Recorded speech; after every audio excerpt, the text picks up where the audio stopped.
Hello once again, everybody, and thank you for joining me here on this special edition of Bang the Book Radio for Wednesday, July 24th. I am your host, Adam Burke. I'm going to be joined today by Ken Barkley, better known as Locky Lockerson, the author of Locky Lockerson's 2019 college football season preview.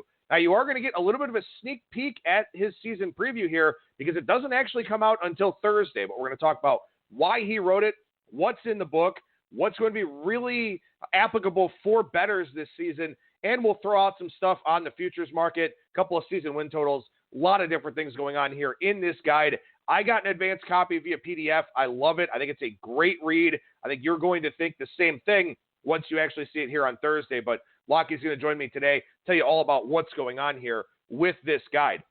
We got a lot of stuff going on over at bangthebook.com right now. Of course, daily MLB stuff with my MLB picks and tips piece. A couple things a day from Alan Moody. Trends from Admir Algic. We're starting to roll out more of our college football stuff. My power ratings went up last week. This week, I added the spreadsheet that has all of my projected spreads for the season and season win totals.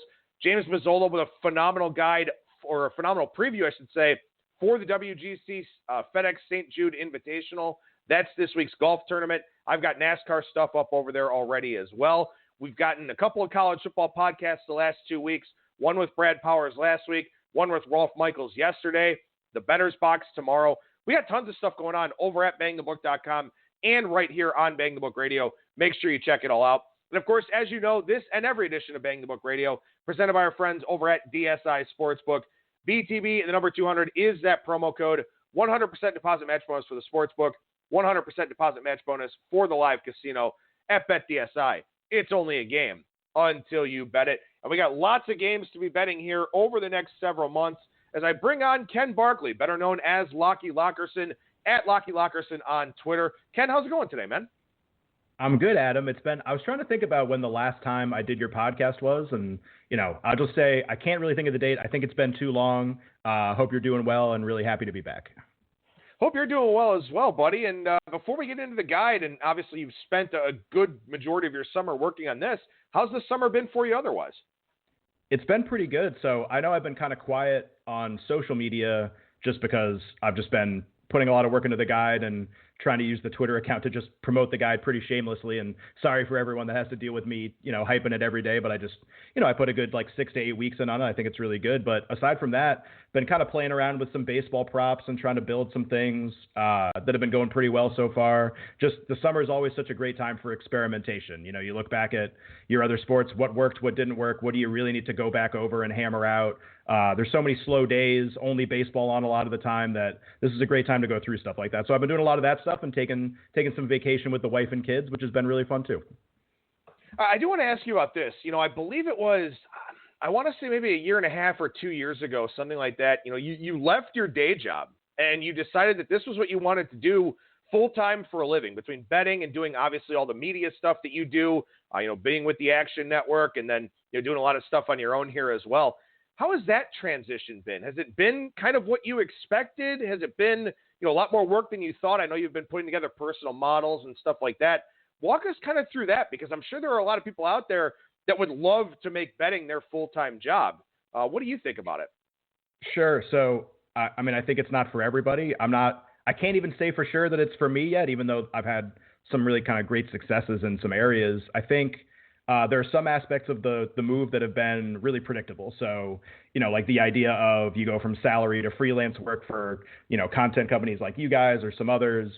I think there are some things about that process that were totally predictable, and, you really have to plan this stuff out ahead of time. Like I have a wife and family. My wife works also, so like in tandem, this wasn't just like one day I woke up and decided I'm leaving and I'm pursuing my dream. And I think the thing that people really need to understand is, I think humility would be one of the great qualities you can have if you choose to make a decision like that. And what I would say is, I definitely wouldn't go into it day one thinking I have these huge edges, I'm going to dominate, whatever. If you've been putting in the time and it really kind of has been your full-time job and you are doing well, then that's great, and transition that way. But I think there are a lot of people who are like, well, if I just had more time, I would crush it. I would make so much money if this was just my only thing. And my sort of response to that is probably no, you wouldn't. And there's a lot of reasons why. There's a lot of skills that you need. So I've tried to approach this whole, it's been about a year and 4 months, I think, with the idea that there's a lot of skills that I need to, that I've needed to learn and get better at and evolve, whether it's, just the idea of being able to scrape incredible sums of data and, whether it's learning to code or using Excel or formulas and, a way better understanding of statistics, all that kind of stuff. I've tried to approach it like, I didn't have the skill set that I needed, but I needed the time to build it and just see if I could do it as well as I thought I could. And so far it's been going really well. But I mean, as as somebody who's bet for a long time and you try to make smart decisions all the time, you're always learning and you're always figuring out what skills you need to get better at. And as long as you're willing to put in that time and learn and not just bet, but actually, whether it's like take courses, talk to other smart people, really refine your process. If you're willing to do that, then maybe this is something that can work out for you. So as we look here at the college football season preview that you've written, very creative title, by the way, Locky Lockerson's 2019 college football season preview. To the point. That's me, I like that. And, we do the same thing with the Bang the Book MLB betting guide that I do every year with, long season win total write-ups on all 30 teams, the futures market for divisions, even stuff like MVP, home run king, all that kind of thing. Believe me, I understand the work that goes into this process. I commend you for this. I've read it. It's phenomenal. Again, as I mentioned at the top of the show, you sent me an advanced copy via PDF, and I greatly appreciate that. So it's got my side of approval for anybody out there sort of wondering if they should get this or not. You can still pre-order it. Go to @LockyLockerson on Twitter, and there's an easy link there to pre-order it.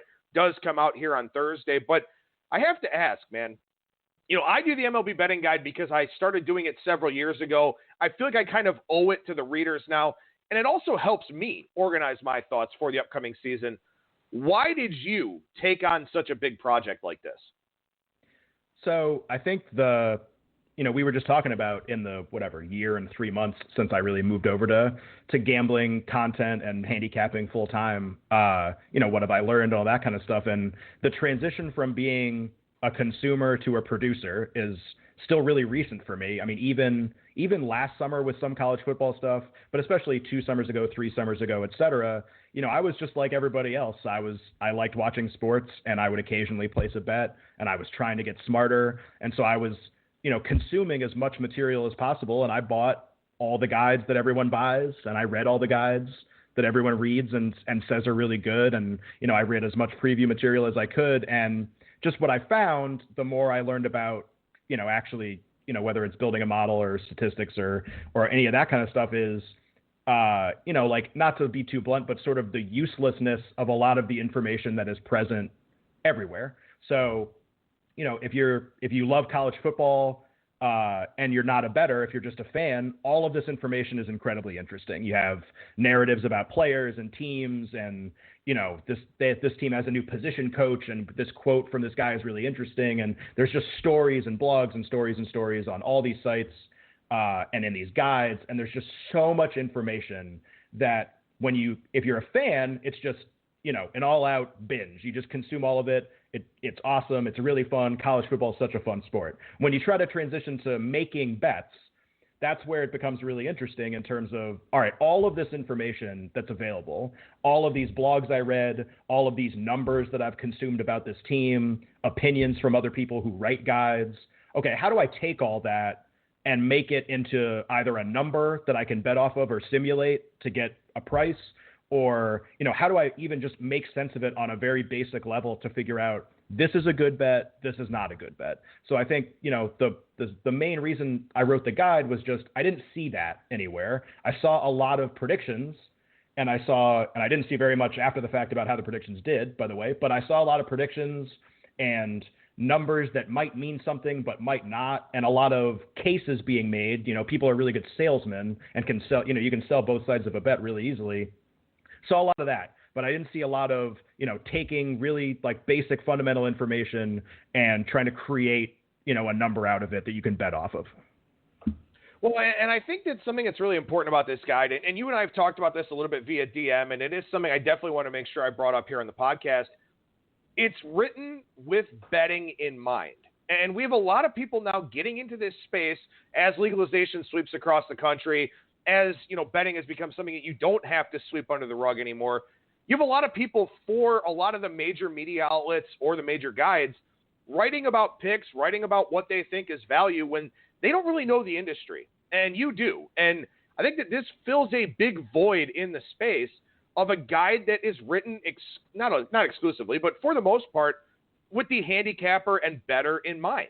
And you don't have to placate anybody. You don't have to keep your access to the coaches like Phil Steele does, like Athlon or Lindy's or some of the other guides that are out there, or some of the ones that are in other sports.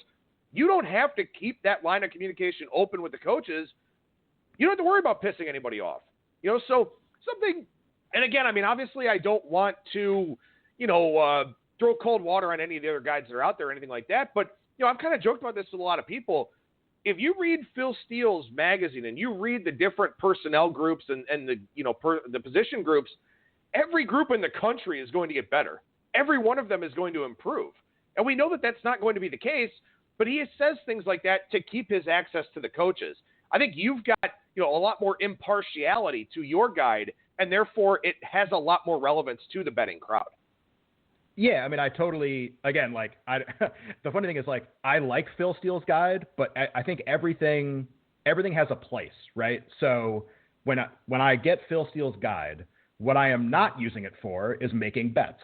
So I think that's the thing that right off the bat is probably different from how a lot of people use it.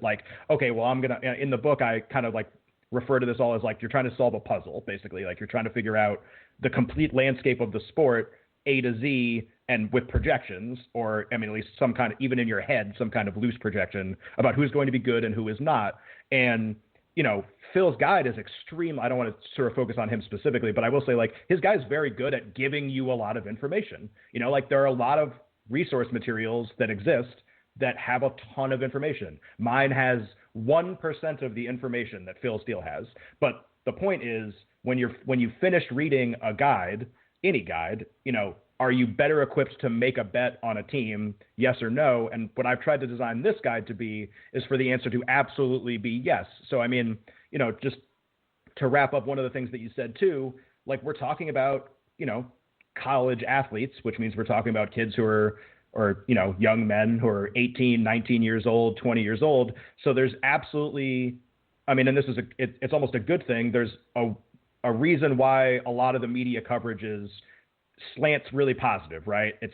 We're not going to rip kids. We're not going to say all these guys suck and say horrible things. I mean, there are message boards and Twitter where that happens, but overall in the media and in the preview guides, I think there's a tone of here are the people who can achieve great things. Let's celebrate those really good stories. And the problem is the betting market cares not whatsoever about how old anyone is or how we should be treating people. It's just, this is the number, yes or no. So, a lot of things you're going to hear from a lot of different people right now are only the good stories. Only, I think this team is a dark horse. I think this team can make the playoff. I think this guy's awesome. And all those stories are awesome if you're a fan of college football. But if you bet, there's a flip side to the coin. Every time somebody gets better, basically as a zero-sum game, somebody has to get worse. In college football, there's enough cupcake opponents that's not necessarily true, but some teams have to play worse, and if you don't want to think about it like 18-year-olds, if that helps, then great. But, you have to really take an honest assessment of where a program is and creating a number if you're going to bet into a win total. And it can't just be driven by everybody's going to be really good. Every unit's going to be better, stuff like that. So we'll whittle it down to a team-by-team basis here in a little bit, but I sort of want to look first at an overview of the college football season because you spend a lot of time on this in terms of looking at teams that can make the playoff, teams that can win the title, and then also the Heisman. And, you do mention that on Twitter, that those are some of the very important things that are in this guide here. So let's talk first and foremost about the college football playoff, about who can actually make it, who can actually win the title, because, again, as you mentioned, a lot of positivity in those preseason guides. For the most part, we know that 2 playoff spots are already taken by Alabama and Clemson. I mean, it would be a stunner if either one of those teams aren't in the Final Four. So there are 2 spots left for X number of teams here. And one of the things that you looked at in deep detail, and you've done this before on the college basketball side for us when you were writing at bangthebook.com, is that it's a select group of teams that have a chance. So what is your methodology? What is your criteria for looking at that? Sure. So I definitely take a fair amount of time in the book to talk about this, and I think overall, one of the things that the guide can do, I don't know if it can help you make a lot of really good bets, but I think one of its best attributes is it can prevent you from making really bad bets.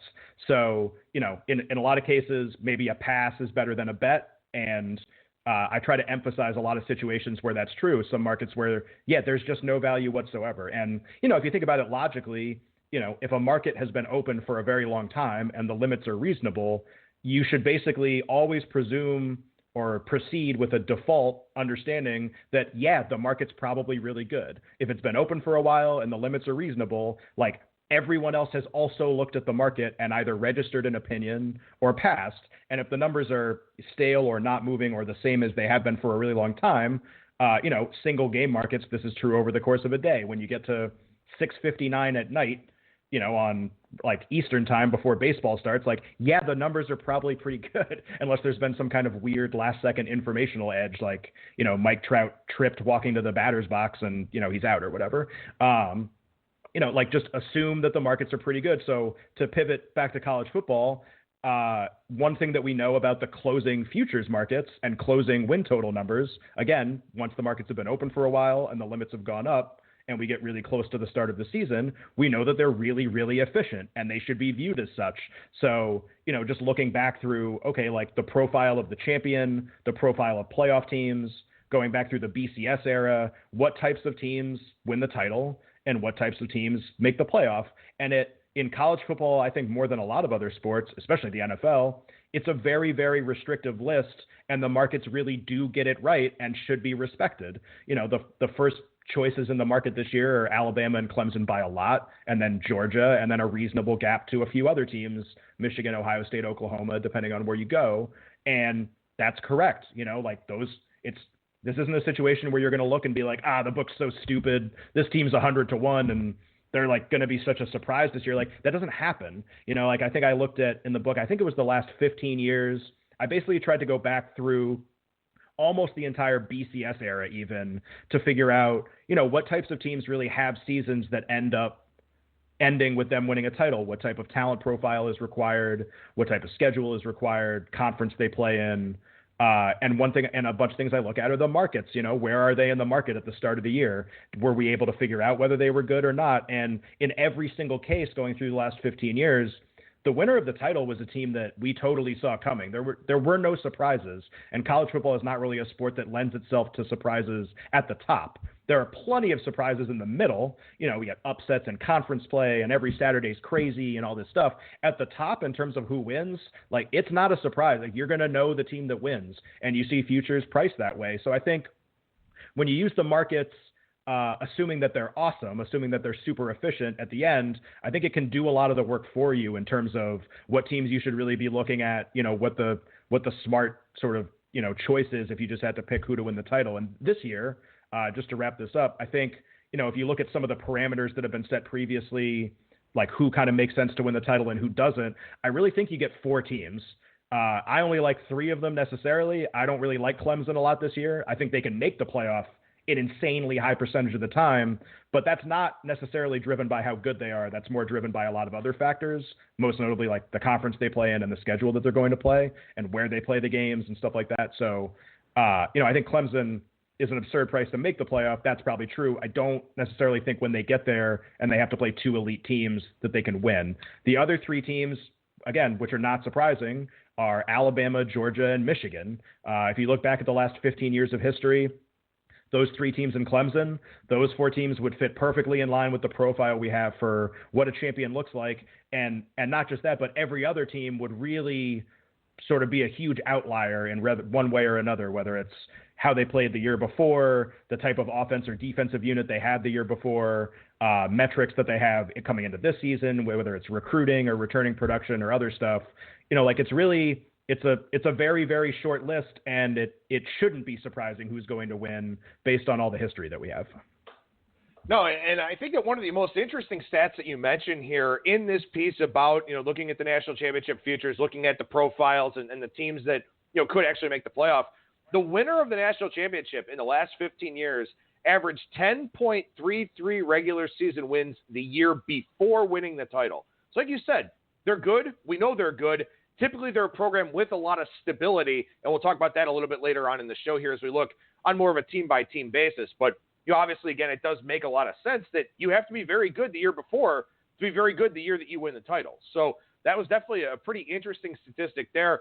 And one thing I do want to circle back to that you mentioned, you said something to the effect of letting the markets do the work for you in terms of, seeing who's actually going to be good, seeing what the perception is of a lot of these teams.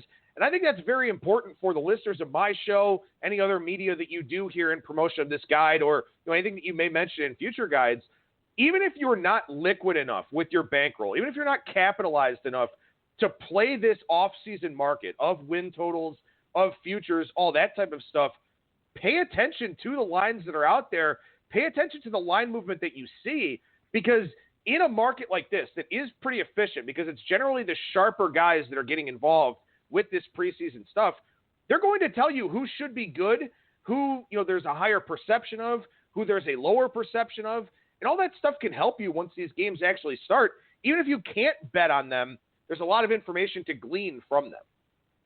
Yeah, I totally agree. And I'm sure, I don't know how many pro sports bettors listen to your podcast. I mean, hopefully a lot of everyone listens to your podcast, but I'm sure there are pros that are going to listen to some of this stuff and think it's incredibly entry-level type information. And to a certain extent, they're right. And the book is not really designed with them in mind. It's more designed for the sort of burgeoning group of the casual bettor who wants to get into betting, has been in betting for a little while, but is a big college football fan, and that sort of hybrid person, of which I was one, which is why I thought I was a good person to write the guide. And, one of the things that one of those entry-level barriers is the understanding that, the markets aren't, just some piñata that you get to hit for money all the time because they're so improperly formed. The respect you need to have for the closing number, even in futures and win totals, is high. It's not, you're just think about your level of competition. Think about all the people who are looking at the same bet and choosing whether to bet it or not. Think about the wisdom of crowds,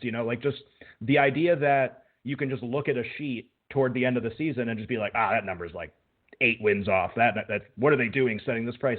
In a lot of those situations, the fault is with you and not with the book. And even if you're just a casual fan, maybe you place an occasional bet, you just like to follow the sport, your awareness of the sport and who you should really look at to win the title, just as a fan, what games you should watch on Saturday, when you talk to your friends, how you should think about the sport. The markets can shape a lot of that for you and do the work.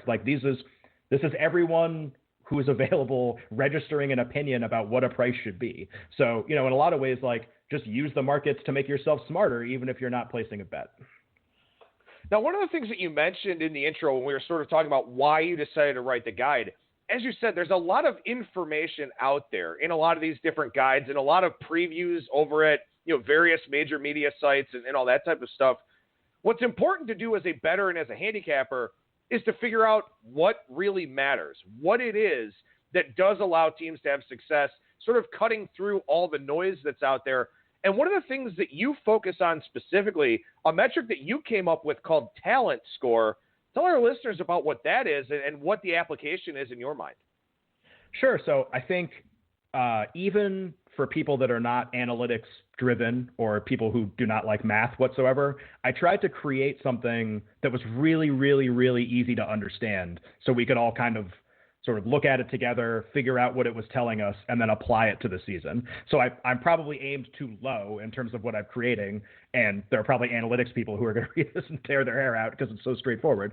But basically, I look at the entry level concepts in college football. All right, so when it comes to players, what do you have to do? Okay, well, you need to bring in really good players.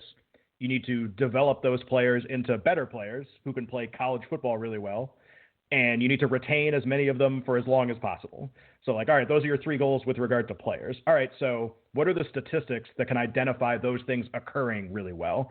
So I think, the first thing people would probably think of is coaching, but I'm not actually really sure you can apply a numerical value to a coach necessarily. I think coaching is incredibly important, but I think other than looking at program averages and stuff like that, you're really you're getting in the weeds in a weird way with trying to sort of numerically put a number on coaching. So I think the 2 numbers that you have the best chance with to figure out those three initial things are 4-year recruiting average. So that's bringing in all the really good players over and over and over again.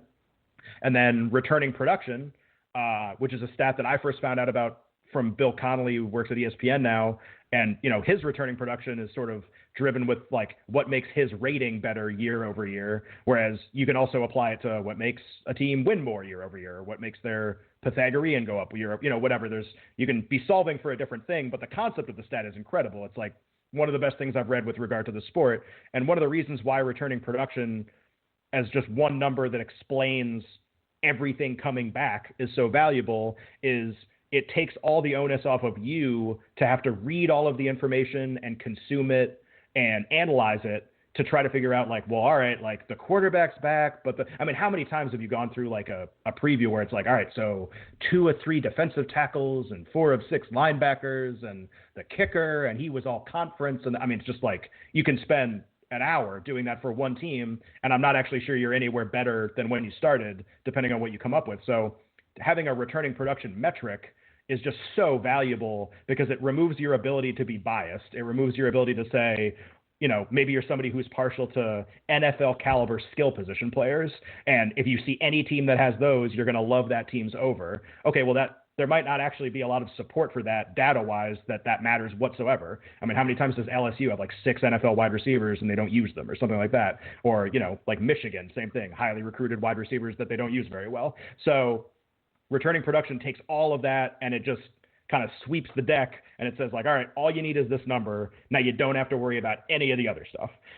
So I think if you just look at those two numbers, 4-year recruiting average and returning production, and you basically put them into a formula that's pretty straightforward, you can end up getting a rating for a team, which I just call talent score, because it's all it is it's an evaluation of how talented the players are at that particular school.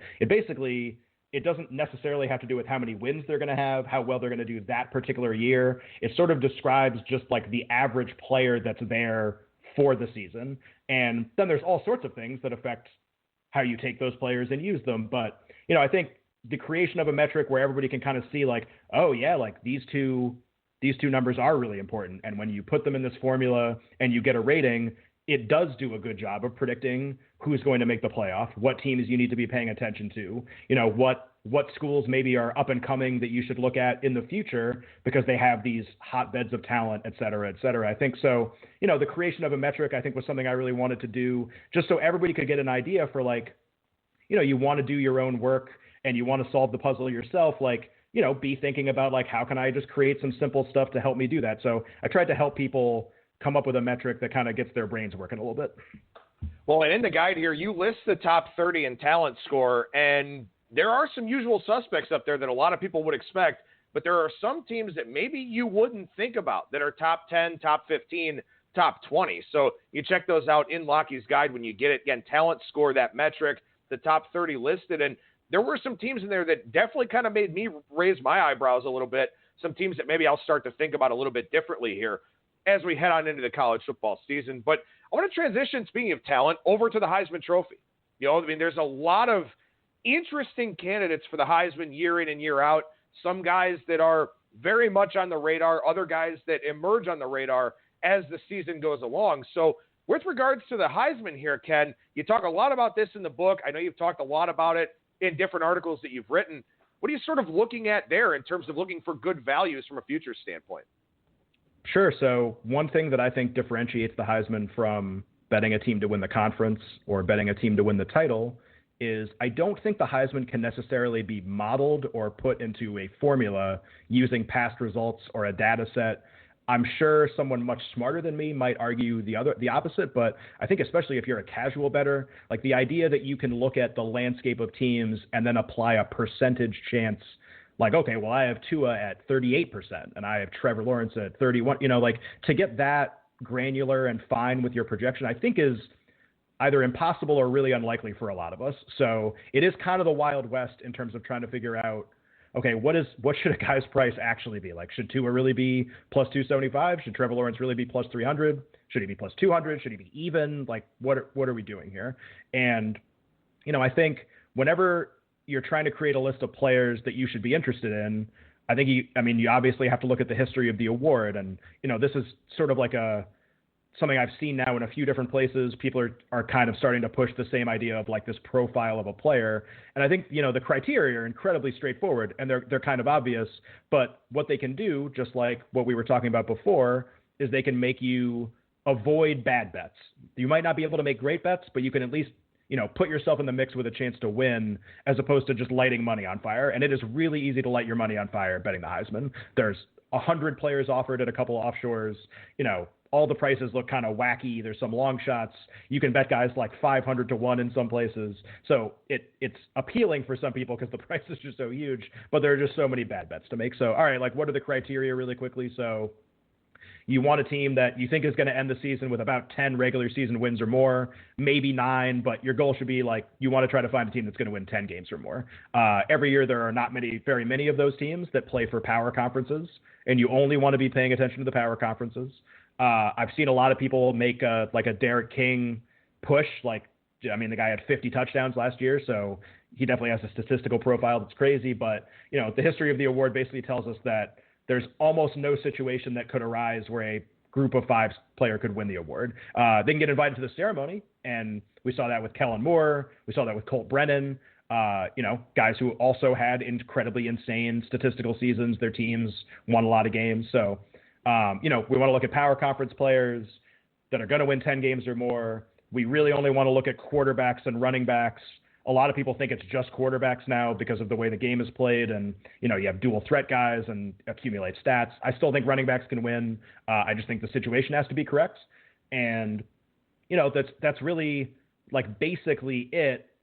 It's just sort of, it becomes a question of, okay, like how do you identify which teams are going to win 10 games?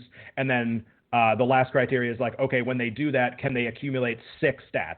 So, like Kyler Murray and Tua really last year, just insane, like profiles that other quarterbacks just can't get because of the offenses that they run. So, if you just use those criteria, I think you can get some good bets and you can identify some prices, but you can also, really eliminate a lot of the bad bets that you could make. And, a lot of times saving money is as good as winning money. All right, so you do mention 4 guys specifically here that are pretty reasonable prices. You do mention one guy that is a little bit of a long shot price in the guide. Not going to have you give away all 4 of those here on the show. Obviously, want to leave some things behind the curtain for those that do buy the season preview, available over on Amazon, and does come out here on Thursday, so the day after we're doing the show. Throw one of these names out there for us, man. Who do you think does have some pretty decent value in the Heisman market? Sure. So I'll talk about my favorite because I don't think it gives anything away. And also it actually might be advantageous to people to hear now before, the price just gets completely out of whack. I think DeAndre Swift is like the best bet to win the Heisman this year, just from a price standpoint. I think it is really, really difficult to find non-Tua and Trevor candidates this year that are appealing. A lot of people want to try to sell Jalen Hurts or Jake Fromm or King, as we talked about, or somebody else. I really think Tua or Trevor is going to win the award just a ton of the time this year. So most years, the favorites are actually not people I'm interested in whatsoever. The prices are more even, spread out. Maybe the favorites like 9 or 10 to 1 and up, and you're sort of just hand-picking out maybe some guys in the top 20 price-wise. This year, it's just a completely different market because it's actually correct. It's so rarely correct at this point in the season. It's totally correct now.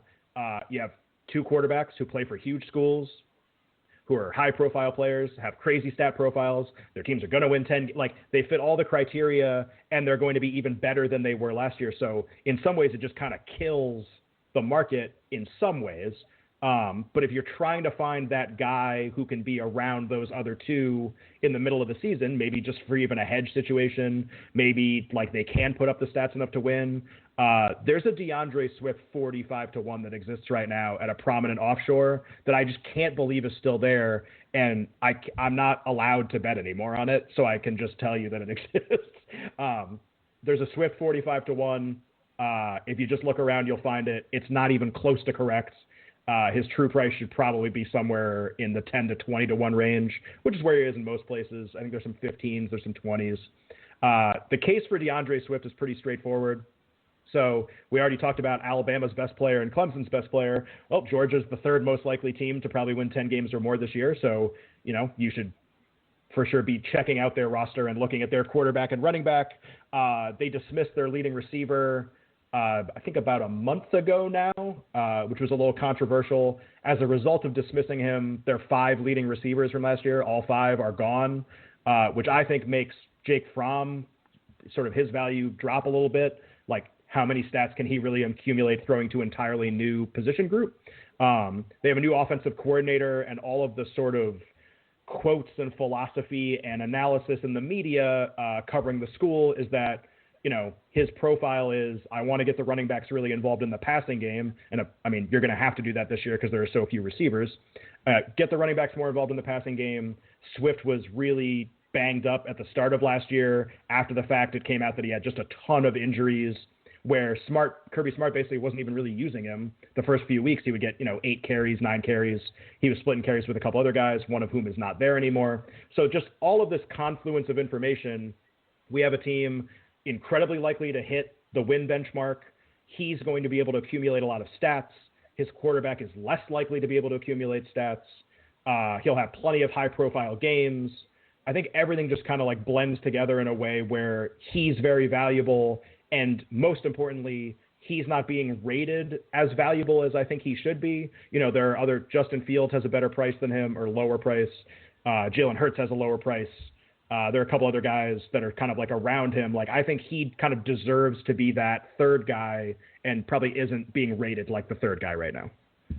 Well, and of course, another thing that you mentioned there, with Jake Fromm's value possibly dropping a little bit, and you do mention this in the guide as well as one of your criteria, you don't want a guy that's going to have to split votes or split the spotlight with somebody from a production standpoint. So Fromm, a guy who doesn't put up huge numbers anyway, he's a solid quarterback. He's not going to go out there and put up 4,000 yards or anything like that. A guy that probably won't take too much of that production spotlight from somebody like Swift. So definitely a good angle to look at there. And again, I like how you narrow down the field in terms of, hey, you know what? You got to win games. You have to win a lot of games to be in the Heisman discussion, and you got to put up a lot of numbers while doing it. And those teams that have the chance at winning a lot of games, their running backs may be salting the game away. So a good chance for Swift to pick up some value there as well. All right, let's transition to looking specifically here on a team-by-team level in terms of calculating regular season wins, how you want to evaluate these teams. We already mentioned talent score being a metric that's very important to you when looking at a lot of these different teams. So what else goes into the equation for you as you're looking for season win totals to bet, or just trying to rate these teams in general? Sure. So I think what I tried to do was I tried to sort of split statistics into 2 categories in terms of their predictive value. And in the book, I have for every power conference team, because all power conference teams, I sort of figured out that power conference teams all tend to kind of behave the same way. The things that affect them affect all of them kind of equally, actually, to some extent. And then there are other factors, which I sort of put in the second column, which like year to year and team to team make a big difference. So I think, you do need to look at every team individually. That's a really big point I make in the book. You can't make a sweeping statement about all 130 teams. But on a broad level, there are things that affect power conference teams a lot, which I would say recruiting would be, one of the primary things that affect them because of the difference in talent from team 1 to team 65. And then for the other 65 teams, the independents that aren't Notre Dame and the smaller conferences, MAC, Mountain West, Conference USA, et cetera, you really have to go at a conference level data-wise because the non-conference schedules the teams are playing differ just so wildly. There are some teams that are, they're getting paid to go lose 3 times, and there are some teams that have scheduled, some coin flip games all 4 weeks. There are some teams that have a different profile than that. So, meanwhile in the SEC, I think in the SEC you're giving, with the exception of South Carolina, I think you can give basically between like 3.3 and 3.6 non-conference wins to all the other 13 teams. So, if you're trying to figure out like, well, why do they all behave the same way? Like, well, that's part of the reason is the scheduling of the non-conference is almost identical across the board for 80% of the teams that play in those conferences. So, in terms of the approach, it needs to be different for power conference team, small conference team, separating the conference from the non-conference. Like, what are the stats that end up resonating? And I'll be honest, in a lot of the conferences, it's different. In a conference like the MAC, I'll use that as an example, the teams tend to be sort of very equally talented across the board in a lot of ways. The recruiting isn't crazy. Unless you're like Toledo, basically, and only that sometimes, so the recruiting differences aren't very crazy. Okay, returning production doesn't seem to like matter as much. In a lot of cases, we think of MAC as super dramatic, close, sometimes high scoring games, wild games. And, that's why something like turnover margin in conference games ends up being super, super predictive for the next year, because if you have 12 teams that are all really equal, and when they play each other, sometimes the team fumbles and sometimes they don't, then a lot of times, the teams that had particularly bad luck in that area will get better. And the teams that were, plus 15 are going to get a little worse. So really a careful approach for each conference is required and each team. And I think, like I already talked about, some of the previous year statistics can indicate whether a team is going to go up or down, but really you just want to look at like a lot of the broad talent statistics and a lot of the sort of program historic averages for teams. If a coach has been there for a while and he generally puts up X wins, or in the last 3 years, 5 years, 8 years, he puts up X wins, he generally recruits at this level, et cetera, like, you can start to make some projections based off that end up doing pretty well in the market. And you can kind of identify some situations where, wait a minute, the team always wins this many games. Their Pythagorean is always this, but this year it's way low. Why is that? And especially if it's like what I would call a bad reason, like, if the team just happened to struggle last year for a variety of really easily explainable ways, or there's some kind of like informational story about the administration doesn't like the coach, or, everybody's down on this team or this program and they're stupid, whatever, something that's not rooted in logic, then, like a lot of times just by looking at the program averages and stuff, you can really create some value in win total bets. Now, the preferred method generally for a lot of people when coming up with their own win total numbers is exactly what I did over at bangthebook.com in my spreadsheet, looking at the schedule, setting, projected spreads for those games, then looking at the expected number of wins. That's not the way that you went about doing it, though. You kind of talked in a different way about how to analyze the schedule. So what's sort of your mindset when it comes to that? Sure. So I would say this would be the number one thing that everyone in gambling space is going to get mad at me about. I think that's like, I was trying to think about this the other day. I was like, what did I do that people are going to hate? And I would say trying to solve win totals without game by game schedule analysis and like, creating, all right, they're an 89% win probability. That's 0.89 wins, or even doing like a Monte Carlo sim with like all of my projections for whatever points for and allowed, stuff like that. I didn't do it that way. And one of the reasons I didn't do it that way is I went back and I kind of looked at projected spreads before the year and once we got into the season, and changes, whether it's from game of the year markets to when we got to week 6, 7, 8, 9, and we'd had like a lot of, data about those teams, how much those changed and how wildly they changed. And it was so common for us to get so many things wrong before the year about what we thought a game was going to be, even a month into the season. We were so wrong. And, the idea of trying to be able to put such a fine win probability on a game 3 weeks, 4 weeks, not to mention 10, 11 weeks into the future, just seemed like kind of a bad idea because of just how many things are going to happen before we get there. Like the idea that it's like, well, in week 11, Texas plays blank and I make them -6.5. So I give them, that win probability. Like, I just think it's so hard to get every team right and create a number that makes any sense. And if you can do that and you can do it effectively, then, great. I'm not saying don't do that if you have a method that works. But I think for a lot of people who are kind of just on the peripheral, casually interested, the idea that they can create a power rating and win probabilities that end up beating the market is incredibly unlikely. And it also requires a lot of effort too, by the way. And so I think, like my approach was basically, okay, I'm going to just do some simple regression and some other sort of statistical analysis and just try to solve for regular season wins and try to solve for win difference year over year and put in just a ton of data and try to get as close and as predictive as I can. So, the thing about my formula is it's not like if I got one win probability wrong week 10, that really upsets the apple cart one way or another. It more looks at the team in a vacuum and puts their schedule difficulty in and says, okay, like based on these numbers, this team is going to win this many games. And so I think, one thing I go over in the book is just, I think win total projections and, you do power ratings. I think all that stuff is really valuable, but it can't be everything. And one of the important things I think to realize is what is not in there. And in my projections, I do a really bad job of evaluating quarterbacks. So quarterbacks are way too important to not look at, and they're not really reflected in a great way in my model. So I know that. So that's why, if my model's spitting out a number, I have the ability to think and understand that, okay, whether it was last year and Trevor Lawrence isn't in Clemson's projection because he's never played a down of football before. We think he's going to play, but we're not really sure. Like, how do I sort of intuitively figure out what to do with that information? That's what's really tough. And that's what, sort of is required sometimes, I think, to bet some of these numbers. You're getting a projection, you're putting statistics in. I know I've gone on for like 10 minutes about this, but I swear I'm almost done. So you put in all this stuff and you get this projection. But understanding what is not in the projection, I think, is incredibly valuable and needs to be accounted for. And in the team previews I do for each team, I try to give you all the information that I use to make the decision for the most part. So I give you the projections for the team that I came up with the formulas, also try to explain what was leading to those projections, and also why that might be sort of inferior.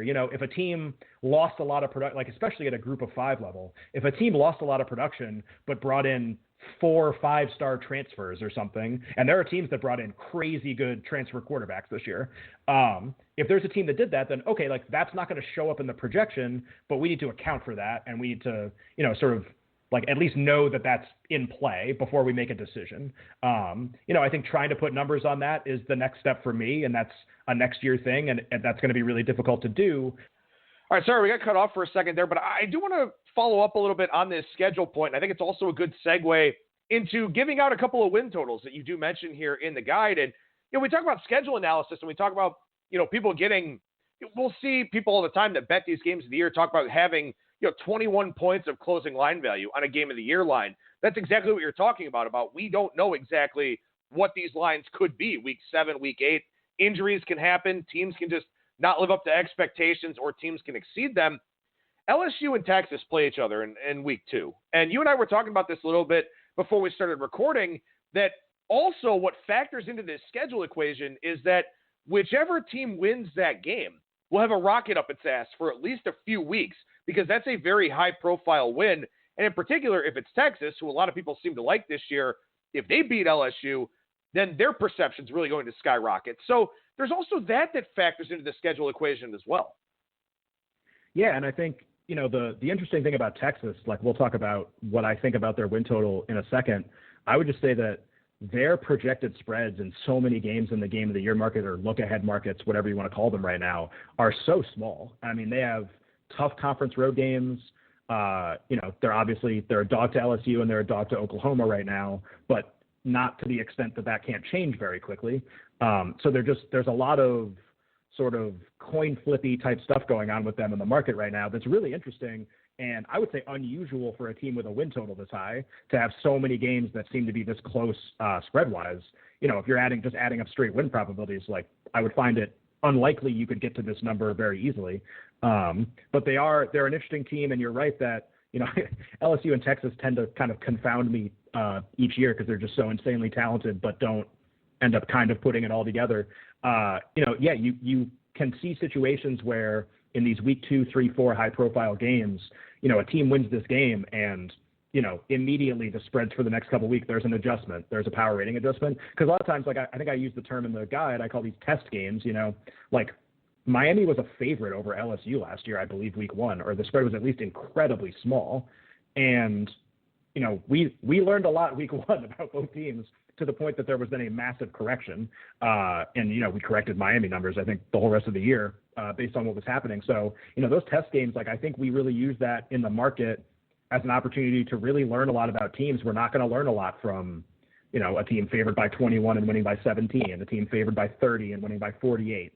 Are we really going to learn a lot from those games? So those games that we can learn from, especially, the average person watching the primetime Saturday night game, I think you can see kind of big adjustments in the market for that, and that can be really interesting depending on how you feel about that team.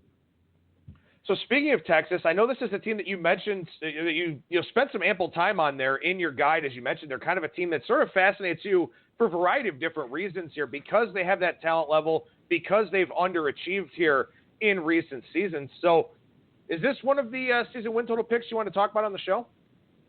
Yeah, sure. So I can't give away the candy store. There's a bunch of stuff in the guide, a lot of which is still widely available, actually. But this is one that I can talk about, I think, pretty freely. I really like Texas under at 9.5. You have to pay a little more right now, I think, than about a week ago. I think it's about -140, -150 in a few places. This is such an interesting situation. Taking unders on insanely talented, well-recruited teams is always like the scariest possible thing to do. Because at any time, if the team just magically puts it together, the talent is there to just achieve really crazy things. Here's what I would say about what I think is happening with this team. So they played Georgia in the bowl game last year, and in a sort of unique environment, every single person is watching the game, and they win outright as a huge dog, and they beat Georgia, who everyone kind of agrees is a top 5 team in the country. I think whether it's that or some of the other Tom Herman year 3, Sam Ehlinger, amazing statistical year last year, all of those factors coming into this year, I think have created the perception that Texas is sort of going up a staircase instead of going down. They just beat Georgia. They had all those bowl practices. Their quarterback's amazing. I love their coach. This team is going to take a step forward. And when you talk about step forward, this is a team that won 9 regular season games last year. The number in the market is 9.5. So we are talking about a step forward. Teams with as low a returning production as Texas has this year, under 50%, basically never take steps forward, ever. In fact, they quite frequently take very large steps backwards. And so you look at, okay, returning production, that's a really big red flag. Maybe there are some other things here that can get me interested in Texas. Well, I look at their conference schedule last year. They had the best turnover margin in Big 12 play. That's usually a pretty big red flag in conference play. Sometimes teams can build up with their non-conference games. You play Savannah State, you go +6 in turnovers, whatever. You can kind of just kick that to the side. But when you play your conference games and you kind of overachieve in terms of how many turnovers you force, that's something that generally doesn't carry over year to year. And they won 5 conference games by a touchdown or less. What that necessarily tells me is maybe the gap between them and everyone else wasn't particularly broad. Also, their Pythagorean then is a little less. So there's just a lot of things where they probably weren't the team you thought they were last year. They were probably a little worse. And then in addition to being that, they're also, based on what they're bringing back, going to be worse this year. So it's sort of like this weird case of a team that overachieved and isn't bringing a lot back. So I think it just creates this massive gap. My projections, both formulas, have them between 6 and 7 wins, which is just incredibly eye-catching when I ran it. It's one of the largest differences I have between a market number and my stuff. And there are some reasons why the projections might be inaccurate. I already said, quarterback isn't reflected amazingly. Ehlinger is, by all accounts, sort of a Heisman weird candidate if they get to that 9-10 win range, although he had an insane statistical season last year and didn't even sniff Heisman. But he's maybe his performance taking a step forward is something I'm not accounting for very much. If you happen to just love Tom Herman and think he has some magical effect on a program, maybe that's something that's not being affected. But I do think it's interesting that when you put in, the 10 or 11 variables that tend to predict these things, it spits out a crazy low number for Texas. And I think that, is really sort of should give you pause if you're thinking about betting this team for any sort of large achievement this season. So when I see a number like 9.5 and I'm getting projections of the 6.4 range, I think it's too good to pass up. I also think we were talking about the look aheads real quick. A team with a 9.5 win total that's projected to be a dog in 2 games, I think is not very likely. They're going to be a dog against LSU at home, probably about a field goal. And they're probably going to be, I think when we get there, about a touchdown dog to Oklahoma, but if you want to argue it's a little less, okay. So to have kind of 2 games where your win probability is that low and still have a number like this, I think is really interesting. Maybe I'm really wrong. I mean, the projection is way off in a way that I had to go back and really figure out where it was coming from. But, all these things that tend to indicate year-over-year win difference, all that kind of stuff, they think Texas is going to be way worse. So we'll see how that plays out. Yeah, and as you mentioned, 10th out of 10 teams in the Big 12 in returning production, and this is with 5 teams that have a new expected starting quarterback. You've lost a few 1,000-yard receivers in this conference, a couple of 1,000-yard running backs as well, and Texas is still 10th in returning production, bringing their quarterback back. So, again, as you mentioned there, a lot of concerns about the Longhorns. How about one more? You got time for one more season win total for us here, Ken? Sure. So I was trying to figure out where I wanted to go here. I'll go a little random. Like, Texas, that's pretty high profile. I think we can go kind of random with the next one. I would say Boise State under 10 is something that I'm actually pretty interested in. And this is sort of like the same thing when you bet a super, like an Alabama or a Clemson under their win total. Like betting Boise under a number, I'm sure has just given a lot of people pain over the last, 8 to 10 years or during the Peterson era and stuff. But there's sort of some stuff going on in this conference that I think is really interesting. So Boise and Fresno both played in the title game the last 2 years.